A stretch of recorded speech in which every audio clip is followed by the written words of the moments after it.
আসসালামু আলাইকুম এভরিবডি। আজ আমি আপনাদেরকে 4 ধরনের ফুলের ডিজাইন আর 2 ধরনের পাতার ডিজাইন করা দেখাবো। আমি প্রথমে ফ্রেঞ্চ নোট করে নিচ্ছি। এই ফ্রেঞ্চ নোট দিয়ে আপনারা বিভিন্ন ধরনের ফুল তৈরি করতে পারবেন।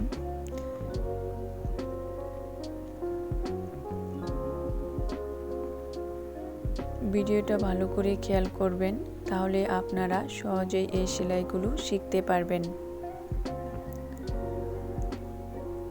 ফ্রেঞ্চ নোট দেওয়া একেবারেই সহজ। এজন্য প্রথমে আমি সুইটা প্রবেশ করিয়ে সুইয়ে সুতা পেঁচিয়ে আবার যেই দিক দিয়ে সুইটা প্রবেশ করিয়েছি সেই দিক দিয়ে আবার সুইটা নিয়ে নিয়েছি। সুইটা নেওয়ার সময় যদি না আসতে চাই তখন আমরা সুইটাকে ঘুরিয়ে ঘুরিয়ে নিতে চেষ্টা করব। এখন আমি রোজ তৈরি করা দেখাবো। রোজের জন্য আমি বেজ তৈরি করে নিচ্ছি। এজন্য বেজুর সংখ্যক সেলাই আমি করে নিব। বেজুর সংখ্যা নিলে রোজটা তৈরি করা হবে না। আমি 5টা সেলাই করে নিয়েছি।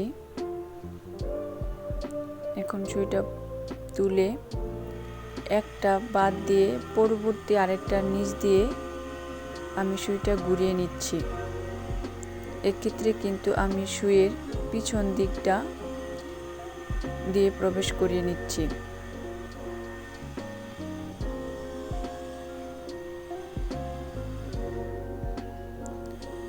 একটার উপর দিয়ে আরেকটার নিচ দিয়ে এইভাবে করে সুইটা আমি ঘোরাচ্ছি। শুধু এই গোলাপটা তৈরি করা খুবই ইজি। শুধু বেজটা তৈরি করার সময় বেজুর সংখ্যা বেশ নিলেই হয়ে যায়। দেখেন আমার ফুলটা প্রায় তৈরি করা শেষ। এখন আমি সুইটা নিচে প্রবেশ করিয়ে নিলাম। এখন আমি একটা পাতা তৈরি করা দেখাবো। এজন্য প্রথমে পাতার টপ লেভেল থেকে মাঝ বরাবর একটা সেলাই দিয়ে নিলাম। এখন সাইডে একটা সেলাই দিয়ে নিয়ে তার থেকে একটু দূরে কর্নারে আরেকটা সেলাই দিয়ে নিলাম। অপর সাইডেও সেম ভাবে আরেকটা সেলাই দিয়ে নিলাম। এইভাবে আমি এক সাইড থেকে আরেক সাইডে সেলাই আমি দিয়ে নিব। আপনারা ভিডিওটা মনোযোগ দিয়ে দেখলে আশা করি এই সেলাইগুলো সহজেই করতে পারবেন।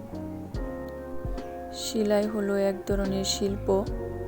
এক্ষেত্রে তাড়াতাড়ি না করতে চেয়ে একটু ধীরে সুস্থে করার চেষ্টা করবেন, তাহলে সেলাইগুলো অনেক সুন্দর হবে।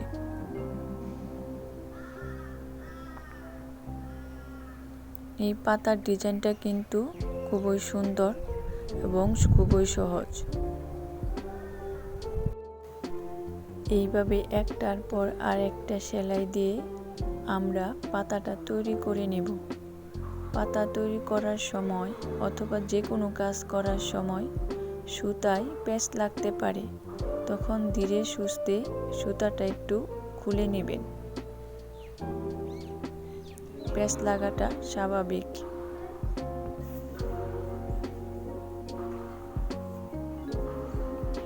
দেখেন পাতাটা আমার তৈরি করা শেষ। এখন আমি একটা ডেইজি ফুল তৈরি করে নেব। এজন্য 6টা চেন সেলাই দিয়ে নেব। একটা চেন সেলাই আমার করা হয়ে গেল। চেন সেলাইটা করার সময় একটা রাউন্ড তৈরি করে নিলাম। এই রাউন্ডের সামনে আমি একটা ফুল দিয়ে দিলাম। দেখেন একটা চেন সেলাই হয়ে গেল। এইভাবে 6টা চেন সেলাই দিয়ে আমি এই ডেইজি ফুলটা তৈরি করে নেব। এই ফুলটা কিন্তু দেখতে খুবই সুন্দর এবং খুবই সহজ।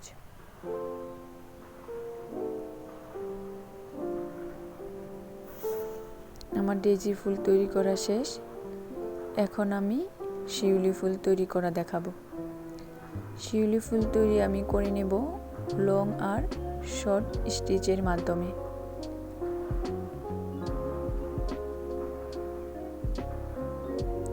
ভিডিওটা মনোযোগ দিয়ে দেখেন, তাহলেই এই সেলাইটা বুঝতে পারবেন।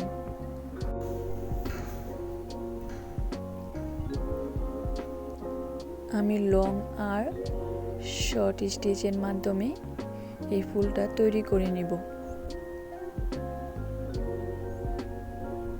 ফুলটা আঁকার সময় আমি পেন্সিল দিয়ে এঁকে নিয়েছি, যাতে ধোয়ার পর উঠে যায়।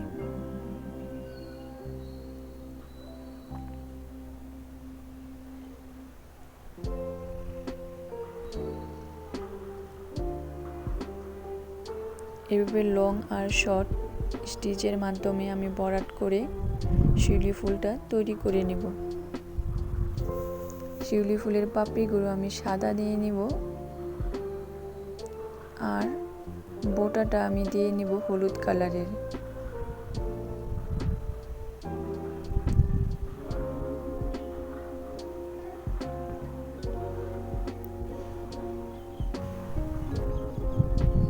ফুলের মাঝখানে আমি একটা ফ্রেঞ্চ নোট দিয়ে নিলাম।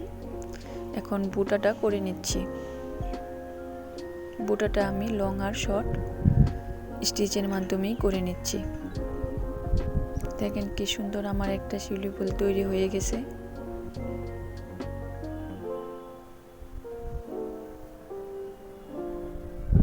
এখন আমি আরেকটা গোলাপ তৈরি করা দেখাবো। এজন্য আমি বেলুন নোট দিয়ে নিচ্ছি।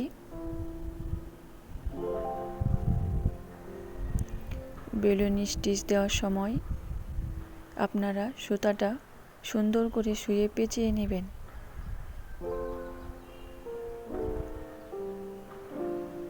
যদি গিট লেগে যায় তাহলে সুন্দর করে হাত দিয়ে গিটটা সরিয়ে দিবেন।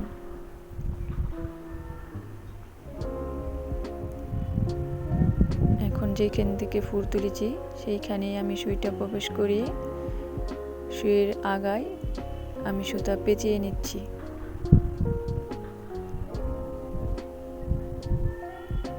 পেঁচিয়ে নেওয়ার পর সুইটা যখন বের করব তখন সহজে আসতে চাইবে না, এজন্য সুইটাকে আমি ঘুরিয়ে ঘুরিয়ে সুতাটা বের করে নিব।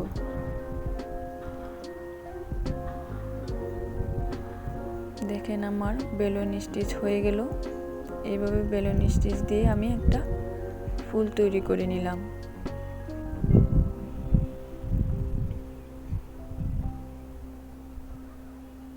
বেলুন স্টিচটা আমার দেওয়ার সময় আঙ্গুল দিয়ে আমার সুতাটাকে কন্ট্রোল করে নিতে হবে।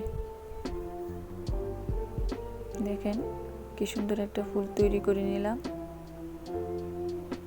এখন আমি ডেইজি ফুলের মাঝখানে একটু হলুদ কালারের মিশ্রণ দিয়ে দিচ্ছি, যাতে দেখতে আরো ইউনিক লাগে। এখন আমি আরেকটা পাতা তৈরি করা দেখাবো। এজন্য সেম আগের পাতার মতোই একটা স্টিচ দিয়ে নিয়েছি।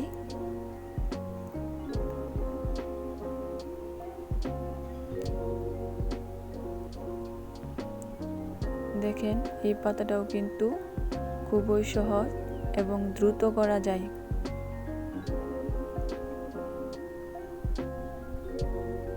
ভিডিওটা ভালো লাগলে আপনারা লাইক, কমেন্ট ও শেয়ার করে দিবেন, আর আমার চ্যানেলটা সাবস্ক্রাইব করে দিবেন। সবাই ভালো থাকবেন।